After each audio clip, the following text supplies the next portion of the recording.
Hello guys, তো আমরা ট্রেনে করে সেদিন যাচ্ছিলাম কলকাতায়। দেন সবাই বসে আছে যে যার মতো। ট্রেন থেকে নেমে আমরা একটু ওভারব্রিজে দাঁড়িয়ে মশলা মুড়ি খেয়ে নিয়েছি। ওভারব্রিজ থেকে ভিউটা দেখুন, জাস্ট অসাধারণ।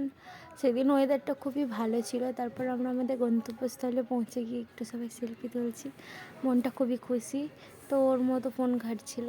তারপর আমাদের যে বিল্ডিংয়ে কাজটা ছিল, বিল্ডিং থেকে ভিউটা দেখুন, খুবই সুন্দর লাগছিলো। ওরা ওইদিকে দাঁড়িয়ে আছে, আমি আস্তে আস্তে হেঁটে হেঁটে যাচ্ছি। এত সুন্দর হাওয়া দিচ্ছে, সেদিন ওয়েদারটা জাস্ট অসাধারণ ছিল। তারপর হচ্ছে কি, আমাদের ওই ভেতরের যে গ্যাস সিকিউরিটি দাদাটা দাঁড়িয়ে আছে, তার একটু ছোট্ট ক্লিপ দেখুন। ভয়ে আমিও চলে গেছি। দেন আমরা ওখান থেকে সব কাজ মিটিয়ে শিয়ালদা স্টেশনে দাঁড়িয়ে ট্রেনের অপেক্ষায় যে যার মতো ভাবনা চিন্তা করছে কখন ট্রেন আসবে।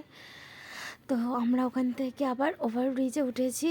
ওভারব্রিজে একটু ছিল, দরকার ছিল। দেন দেখুন ঝড় উঠেছে প্রচণ্ড। দেন ট্রেনের মধ্যে খুবই ক্লান্ত অবস্থায় রাত হয়ে